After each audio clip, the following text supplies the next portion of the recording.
भगवान की उपासना केवल शरीर से ही नहीं बल्कि मन से करनी चाहिए। मनुष्य की वासना ही उसके पुनर्जन्म का कारण होती है। इंद्रियों के अधीन होने से मनुष्य के जीवन में विकार और परेशानियां आती हैं। संयम यानी धैर्य, सदाचार, स्नेह और सेवा जैसे गुण सत्संग के बिना नहीं आते। जवानी में जिसने ज़्यादा पाप किए हैं उसे बुढ़ापे में नींद नहीं आती। भगवान ने जिसे संपत्ति दी है उसे गाय अवश्य रखनी चाहिए। गीता में आत्मा, परमात्मा, भक्ति, कर्म, जीवन आदि का बृहद रूप से वर्णन किया गया है। गीता से हमें यह ज्ञान मिलता है कि व्यक्ति को केवल अपने काम और कर्म पर ध्यान देना चाहिए। साथ ही कर्म करते समय इस बात का ध्यान रखना चाहिए कि हम जो कर्म कर रहे हैं उसका फल भी हमें निश्चित ही प्राप्त होगा।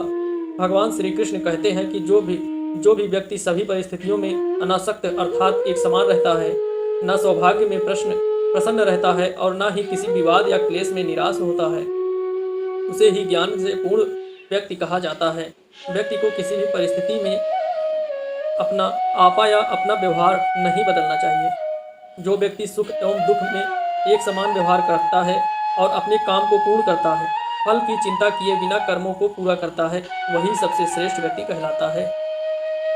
अन्यथा जो खुशी में लोभी हो जाता है और दुख में क्रोध का साथ देता है, ऐसे व्यक्ति से न केवल मनुष्य बल्कि देवता भी क्रोधित हो जाते हैं। जो भक्त दूसरे या अन्य देवताओं की पूजा श्रद्धा पूर्वक करता है वह भी मेरा ही पूजन कर रहा है, लेकिन उसकी यह पूजा अवधि पूर्वक होती है। श्री कृष्ण ने अर्जुन को बताया है कि व्यक्ति विभिन्न देवी देवताओं की पूजा करता है। जिस तरह बुद्धि के लिए माता सरस्वती की पूजा, धन के लिए माता लक्ष्मी की पूजा और बल के लिए भगवान हनुमान जी की पूजा की जाती है, उसी तरह प्रत्येक व्यक्ति किसी न किसी कार्य की पूर्ति के लिए अन्य देवी देवताओं की पूजा करता है, लेकिन वह श्रद्धा भाव अंत में मेरे लिए ही होता है। इस पूजा में व्यक्ति प्रत्यक्ष रूप से मेरा नाम स्मरण नहीं कर रहा है, बल्कि अपनी इच्छाओं की पूर्ति के लिए देवताओं की पूजा कर रहा है। आनंद मनुष्य के भीतर ही निवास करता है, परंतु मनुष्य उसे स्त्री में, घर में और बाहरी सुखों में खोज रहा है। श्री कृष्ण कहते हैं कि भगवान उपासना केवल शरीर से ही नहीं बल्कि मन से करनी चाहिए। भगवान का वंदन उन्हें प्रेम बंधन में बांधता है। मनुष्य की वासना ही उसके पुनर्जन्म का कारण होती है। इंद्रियों के अधीन होने से मनुष्य के जीवन में विकार और परेशानियां आती हैं। संयम यानी धैर्य, सदाचार, स्नेह और सेवा जैसे गुण सत्संग के बिना नहीं आते हैं। श्री कृष्ण कहते हैं कि मनुष्य को वस्त्र बदलने की आवश्यकता नहीं है, आवश्यकता हृदय परिवर्तन की है। जुआ, मदिरापान, पर स्त्री गमन, अनैतिक संबंध आदि, हिंसा, असत्य, मद, आसक्ति और निर्दयता, इन सब में कलयुग का वास है।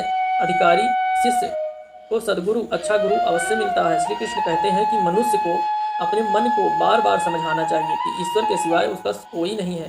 साथ ही यह विचार करना चाहिए कि उसका कोई नहीं है, साथ ही वह किसी का नहीं है। भोग में क्षणिक क्षण भर के लिए सुख है, साथ ही त्याग में स्थायी आनंद है। श्री कृष्ण कहते हैं कि सत्संग ईश्वर की कृपा से मिलता है, परंतु कुसंगति में पड़ना मनुष्य के अपने ही हाथों में है।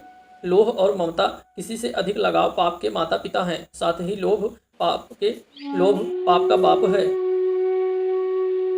भोग में क्षण भर के लिए सुख है, साथ ही त्याग में स्थायी आनंद है। श्री कृष्ण कहते हैं कि स्त्री का अधर्म है कि रोज तुलसी और पार्वती का पूजन करे।